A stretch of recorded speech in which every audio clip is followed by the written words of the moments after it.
so we don't have any noise bleeding.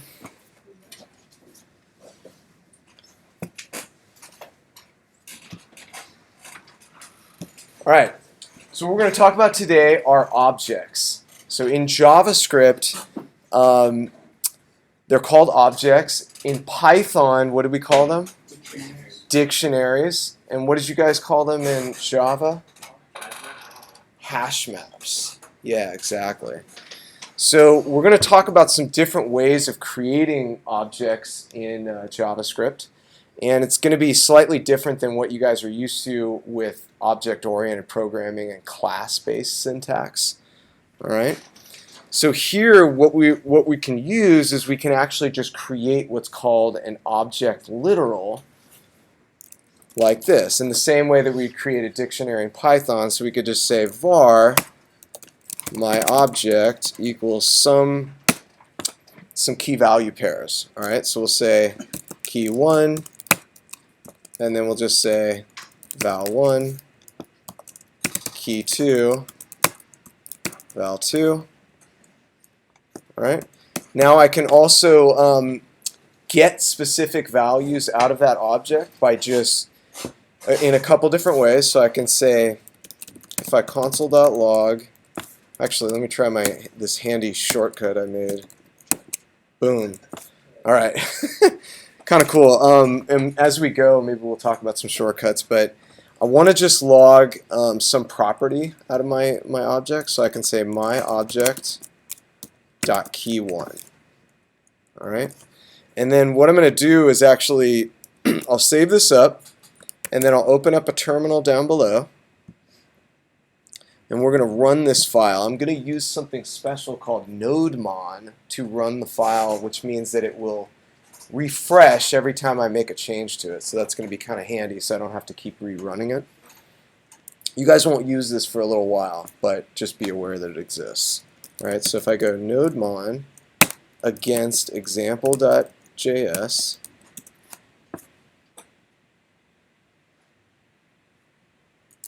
what's the problem here?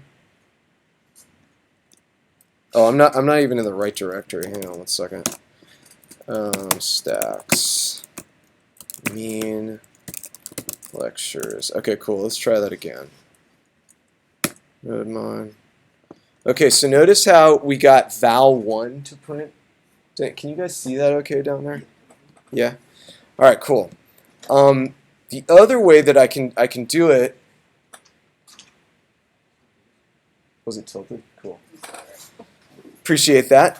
The other way that I can do it is using bracket notation. So if I say log, oops, it didn't work for me. I don't know why that's not working all of a sudden. If I say my object, and then in brackets I could say key 1, then I should be able to also get it. Notice how it's now printing twice. So that's how we could access a key within our object. Right?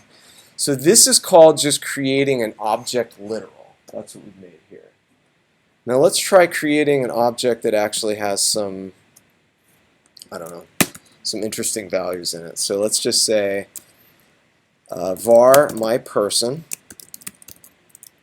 equals, and then we're just going to establish some different things. So name, I'm going to go with Alan since he's right in front of me. You're nominated. And then Alan, what is your hair color? Is probably black, right? All right. How about your eyes? Brown. Okay, cool. So we got my person. Actually, I'll rename you Alan, like that. All right. So again, we can do the same sort of thing. We can access different properties from Alan. If I go Alan.eyes, save that. We see we got brown in that, and I'll comment these guys out up here. Oops.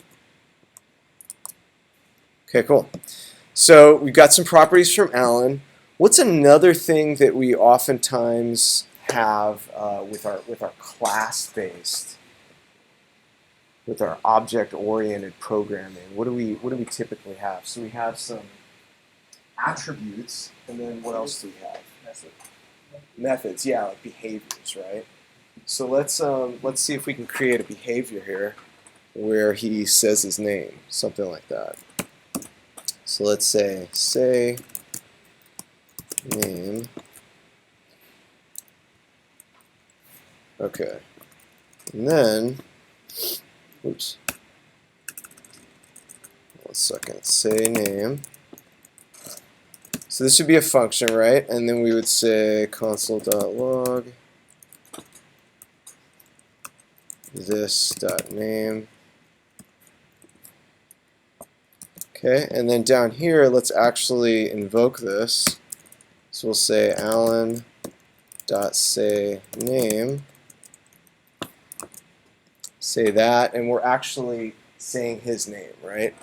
Are you guys comfortable with what I'm doing here with this? How come you don't have the function keyword?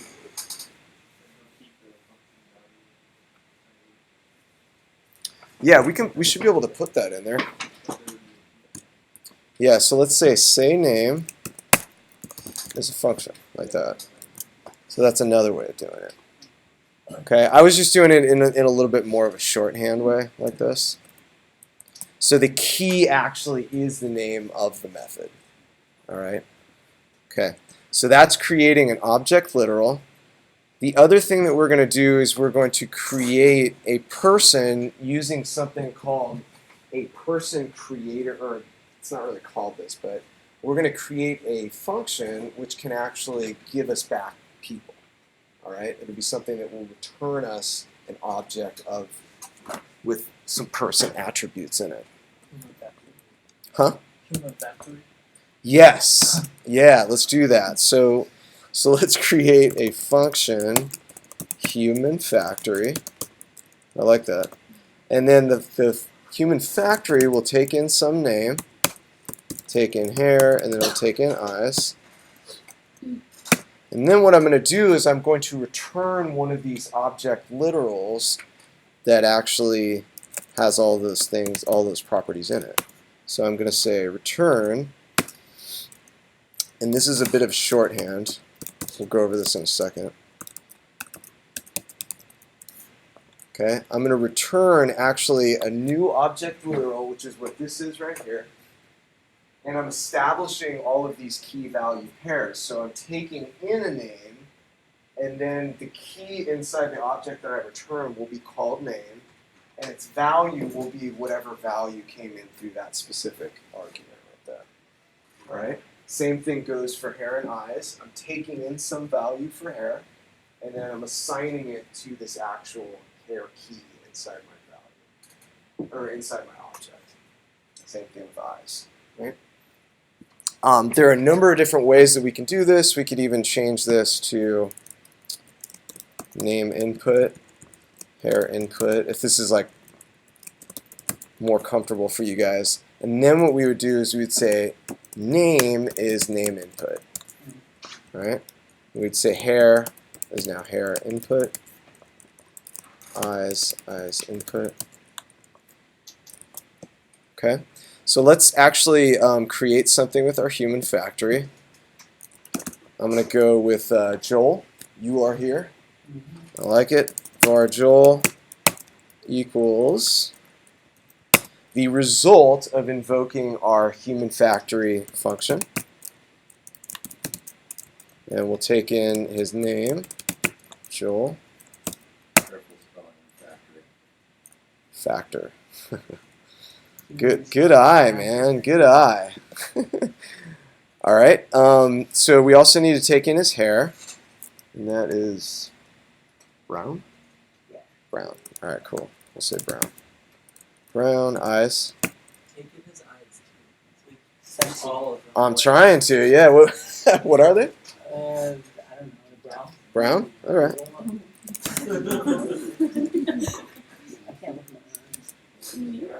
Can't look at your eyes. Okay, so this is going to work exactly the same way. If we want to access specific attributes of Joel, again, I can say console.log Joel.eyes. And we got brown there. Let me actually stop saying my name there. Okay, so we got brown for Joel's eyes. Cool. All right. We could again add a some type of method if we actually wanted to do something with Joel. So if I say name, and then we'll console.log name, this.name. So let's come down here and actually do that. So we'll do Joel.sayName. And he actually said his name, so that's working. Cool. All right. So that is the second way that we can create these object literals, is we can have a factory to basically spit them out for us as we need them. Now we're going to cover a third way, which is a little bit better. And we'll kind of talk about why as we go. But basically what we're going to do is we're going to create a function called human. Oops. Let me try out another shortcut here. Func. Cool, I like that. Human. And then my human function is going to take in the exact same things. So again, name, hair, eyes. Okay. Only this time, instead of actually returning an object, what we're going to do is we're just going to set those attributes directly on the object. So how do we do that? We could say this.name equals the name that we took in. Okay. This.hair equals the hair that we took in. And this.eyes equals whatever we took in for the eyes parameter argument. Okay. Now let's actually create one. So we'll say var. Who am I going to create? Who wants to volunteer? Billy. I was going to go with Billy, but it just seems kind of like the obvious choice, I guess. Alish does. All right, let's go with you. Alish equals. Okay, so when we create a new object using this function constructor, we actually want to use the new keyword. All right, so we would say equals a new human. Okay, and his name is Alish. Your hair is black. Cool. And your eyes? Brown. Okay. Cool. So we got Alish. Let's just console log Alish here.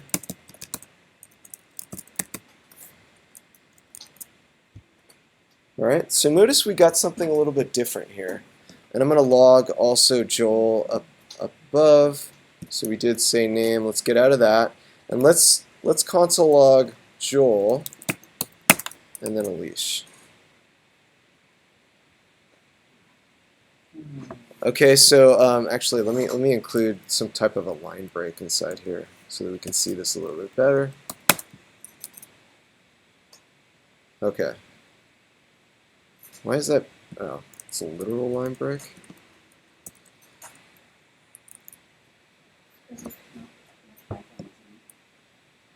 No. I'll do it on a separate line. Sorry, guys.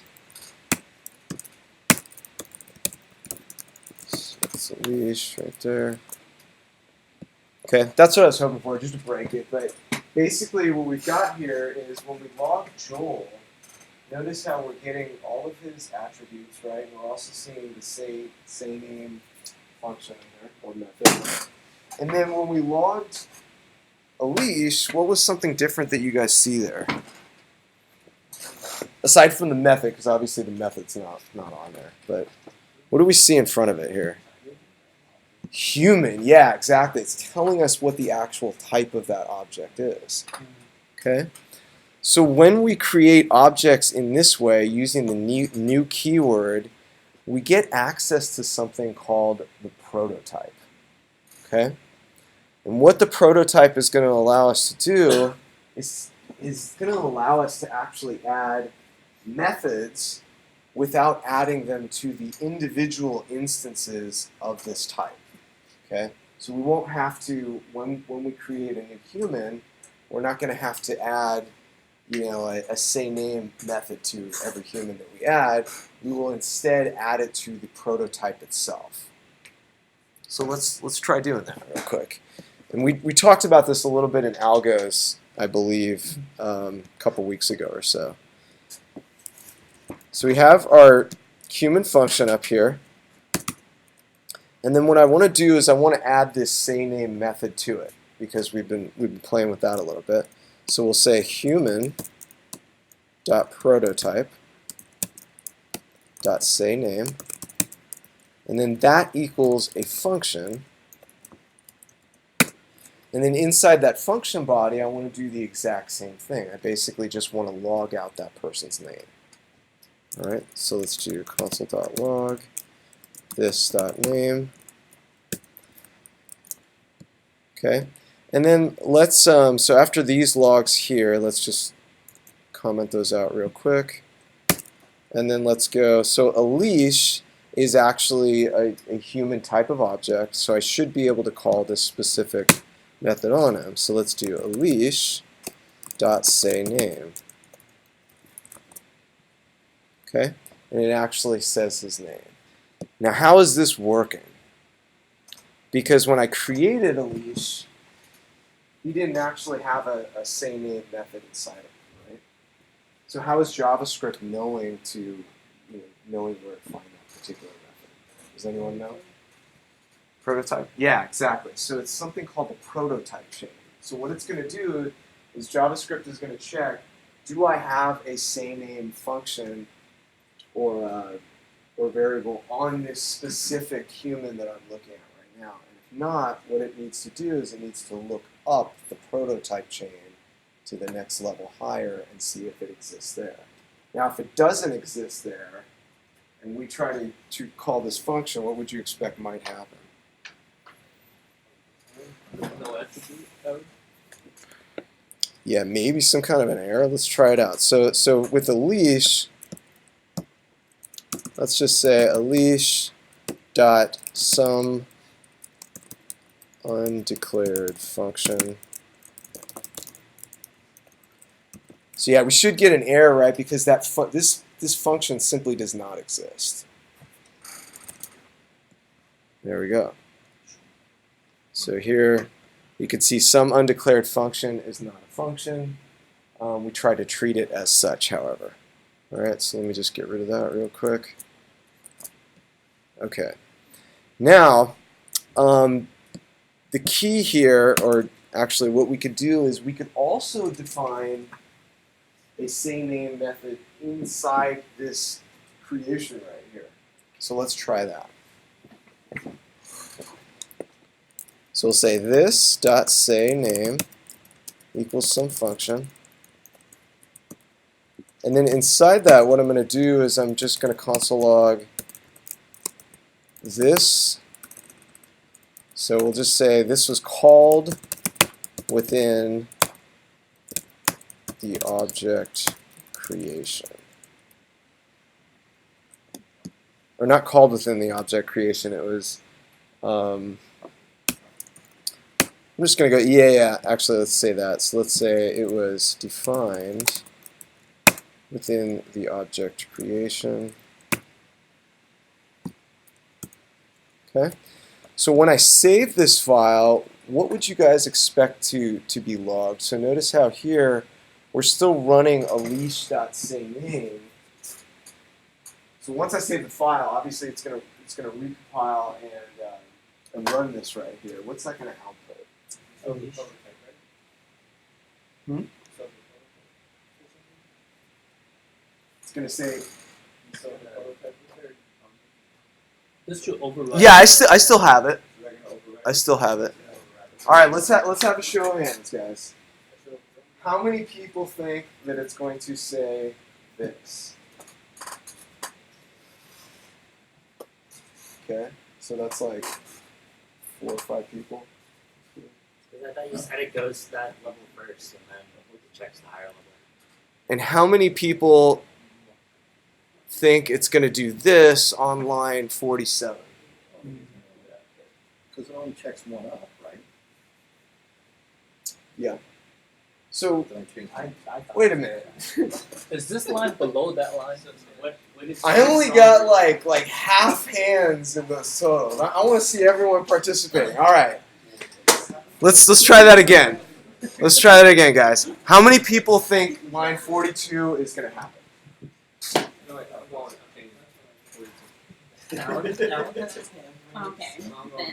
okay. Okay, then. Okay. So that's a good bunch of people. How many people think that line 47 is going to happen? I'm proud about being wrong. Okay.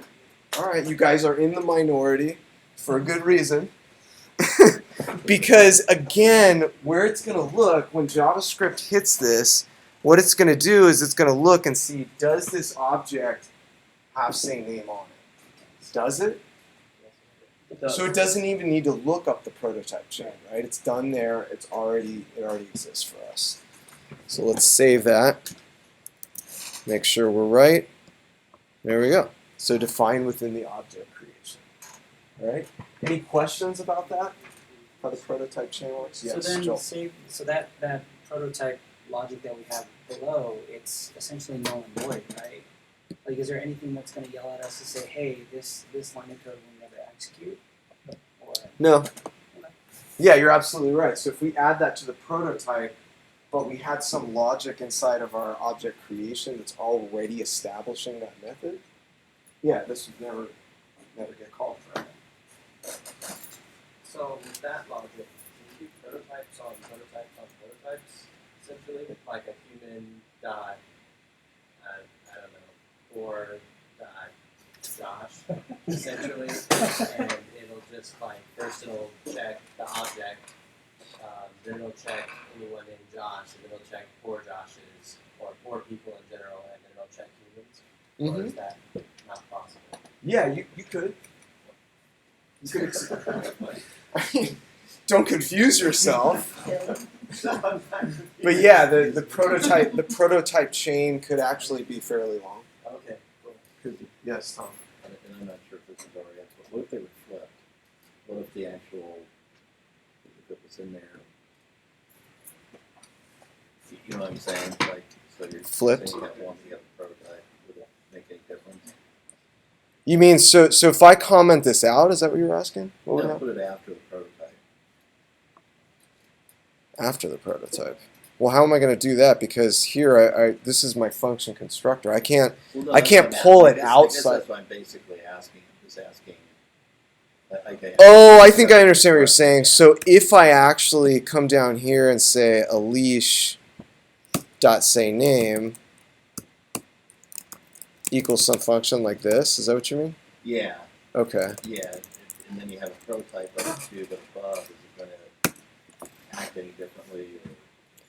So what should happen according to what we know so far? And then we'll test it and make sure that we're right. So if I write this method down here, before I actually get to invoking it, what should happen when I invoke the method? Am I going to have this, or am I going to have the prototype version that I added? Prototype. Should be this, right? Because we're establishing it right on the object itself. Okay.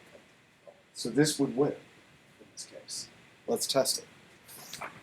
All right, so we'll just say console.log outside the prototype, or outside object creation. Okay?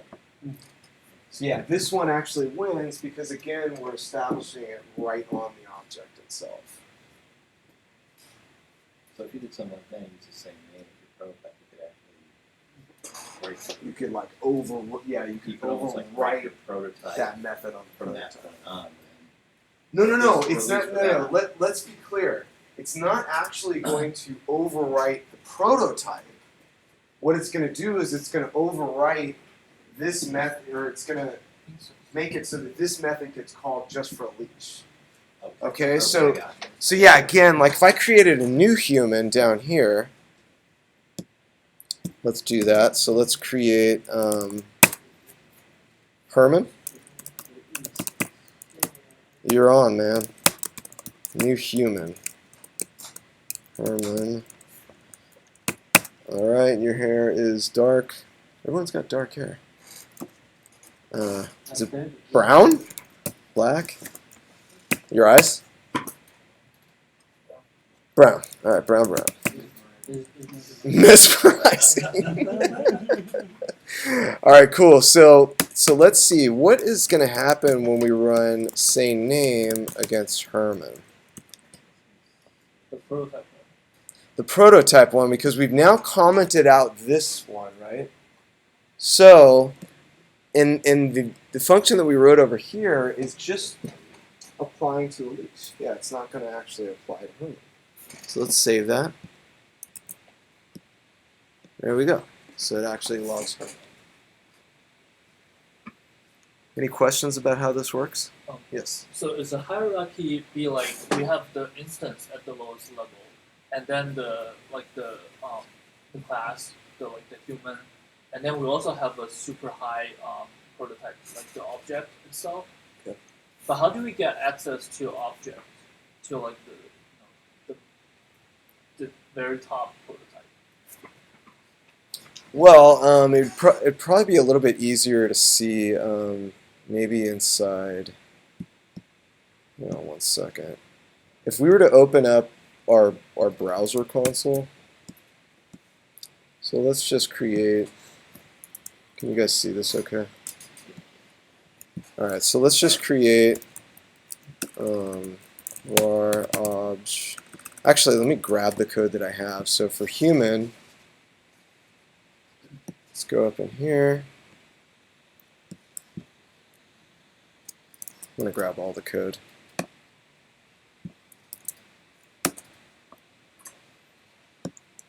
Okay, so let's console log Herman. So we'll say Herman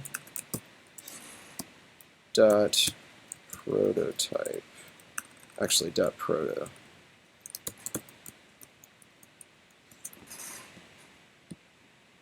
Okay, so this is the as you can see, the prototype of Herman has this on it. It's got the same name method, right? And then you're asking about going up the chain like this. So this is how you could traverse the chain if you were inside your console. You should be able to go call that dunder proto dunder. So do another dot proto after. Mm-hmm. So let's go dot dunder proto. So we got constructor here.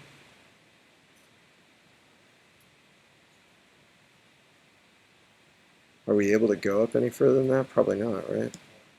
Have we reached the apex? So will this be prototype of every object? Like, it's always going to be Null. Yeah, so we did reach, so 2 levels up was as high as we can go. All right.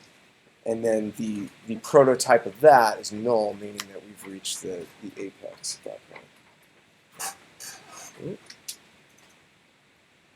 Good question. Any other questions? Can you add just like a key value with the prototype to the object instead of a function? And you just add like if you want to add prototype data, the color you put on all of them. You probably wouldn't want to do that, but and the reason why is because if you're going to end up setting that for every single object that you create, you would actually just set it here inside your constructor function. Does that make sense? Yeah, I was wondering if it's possible. Yeah. Because the attributes we want to have on the object itself, but the methods that we want to add to it sort of retroactively, we would want to add to the prototype. And what that means is that we don't have to store the same name method on every single object that we create of this type. It's just stored on the prototype itself. So then when JavaScript needs to go find it, it just looks on the object and finds, hey, it's not there. Let me go check the prototype and get it from there.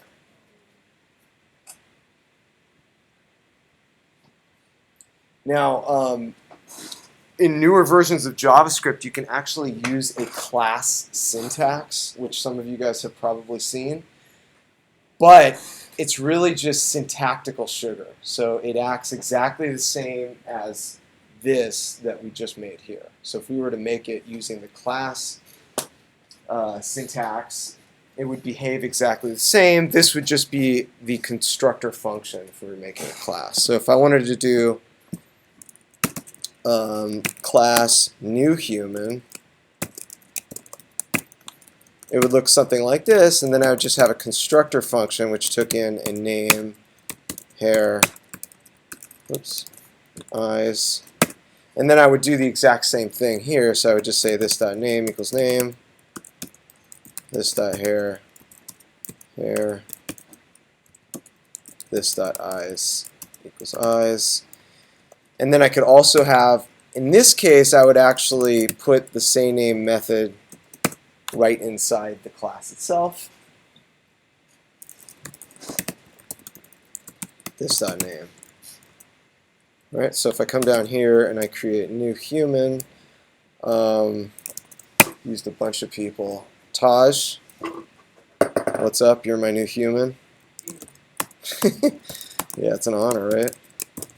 Human, name, Taj. Hair is always dark for some reason.